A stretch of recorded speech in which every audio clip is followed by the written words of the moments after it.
Well, welcome back. Joining me now is Alister Air, the manager of the digital workplace for Deakin University. Welcome aboard, Alister. Thanks, Chris. Good to be here. So Deakin Hub, Deakin University's intelligent intranet solution, was launched during a pandemic. Now, whilst the project was planned and implemented sort of before COVID-19, I'm just interested to know how your staff interacted with it and settled in with the new solution once COVID-19 hit and you had to all work from home. Well, we've been working from home since around March. And so we launched in June. So that last run up to launch, we're all working at home anyway. And a big thing that we found was people just couldn't find the information they needed. We relied so heavily on talking to the people next to us, and then suddenly there was no one next to us. So after launch, we did do some testing about the effects that we had. And after launch, it just made such a huge difference for that information we brought in that people could find it in a way that they couldn't find it before. So they've really grafted onto this new solution and running with it beautifully then. Yeah, we're seeing around about 4,000 people use it each week, which is the numbers we're pretty happy with. Well, that's fantastic. Now, one of the things that sort of stands out with your initiative here is the respect that you have for the end user. How do you take into account the needs and the wants and the desires of 10,000 end users in this situation? I mean, to some extent, we ask them, and then we listen to what they're telling us. Oh, that sounds pretty good. I know, but we can't get all 10,000 of them. So we've got a great UX designer, and he's gone out and run some really interesting kind of research exercises for staff where we say, okay, if you're looking for this type of information, where would you normally find it? How do you group these concepts together? We do a lot of that work. We were checking up, we had 374 individual interactions while we were leading up to launch to help organise the information in ways that made sense for readers of it.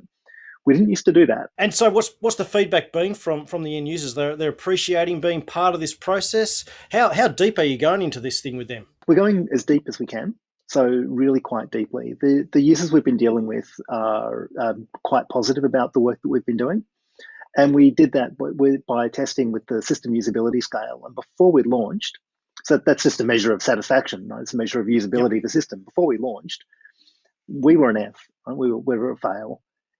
Information was scattered all over the place, couldn't find it, nothing was coherently organized. And after we launched, of the testing that we've done, we went straight to A, went straight to the top rank we could get. Oh, wow. And so based on this research you're doing with your users, are they really feeling part of the process and really getting engaged in it? And are they talking about maybe, already ways to improve it and make it even better for them? We are getting feedback that's coming back in, which has been really positive. We've still got a lot of work to do with bringing more information in. We couldn't launch with all of it. There's just too much. So we launched with part of our information. We're bringing the rest of it in. They're telling us how we should be doing that while we're doing it as well, which has been really helpful. A big thing that we like to remind people who own the information is like, we're not our readers. We don't know who these people are. We don't know what they're looking for. We can't build these things for us. We have to build it for them. Fair enough. And look, search is a really critical part of what you've been doing here with the Deakin Intranet Hub. I believe in the past that when you needed to search for a document or whatever, you had to have a bit of an understanding of the overall architecture of the university itself before you could even begin to work out where you had to start searching. It doesn't sound overly intuitive. How were you able to take that and flip it on its head and make it much more easier for your staff to find the documents that they require? Part of it is just bringing it into one place. So we had, even just for the subset of content we launched with, there's probably a dozen different repositories where information was. And it was all organised by the organisational structure of the university. So you needed to understand that we've got a division of student administration who do certain types of work, and we've got a division of student life who do other types of work. And you needed to know the difference between those two, which I've been working at Deakin for 7 years. I didn't completely understand it until I started working this program. And so just bringing it into one place made a huge difference. Following with the usability testing that we've been doing and putting that into place means that people can find things, not just by searching, but because you need to know something's there before you can find it by search, right? But by browsing as well, by going through the menus and the pages that we've got, going, all right, that information's there and I need to know that. Have you had a few aha moments yourself during this whole process? Oh, heaps of them, all the time. We had one last week. We found when we were doing testing and we were saying, you've got a scenario, you've got a student in distress, where would you find information to help them? And we thought people would go to our page on student support and referral, but they went to health and safety and wellbeing. So all the time with this research that we're doing, we're going, oh, right, that's where it is. That's what people are doing. That's the experience that they're having, and that's where they expect to find this information. So there's continual little bits of moving stuff around to make sure that readers can find it. This continuation theme, we all know that implementing a digital workplace such as what you have done is not a single step process, it's a journey. So what's the next step for you guys? Yeah, I like to say to people I'm working with that an intranet's like a puppy. It's not just for Christmas, it's for life. And so I love that. That's fantastic. yeah. So in along with getting the rest of the information in that we need to do, so all the university's information that's globally, then what we want to start looking at doing is targeting. So I'm in e-solutions at Deakin University. So I need to see different things to a colleague in, say, marketing or human resources or in one of our faculties.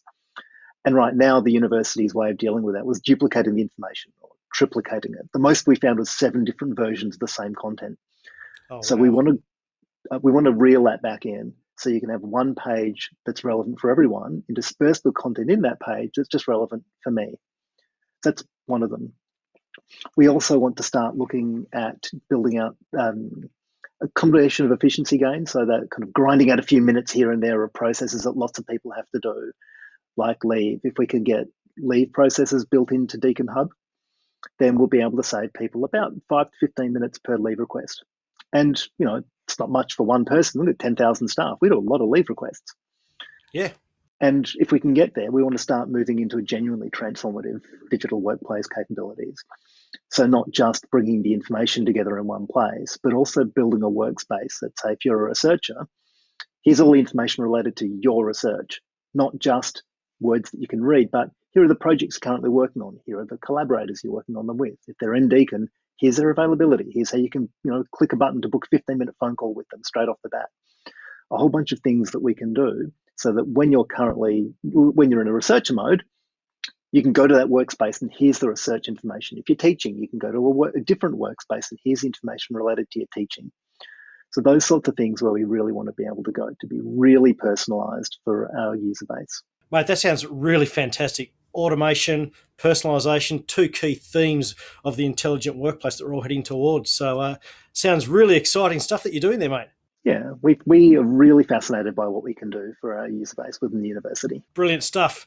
Alister Air, Deakin University, thank you very much for sharing your story with us today. Not a problem, been Chris. fantastic. Thanks. Cheers.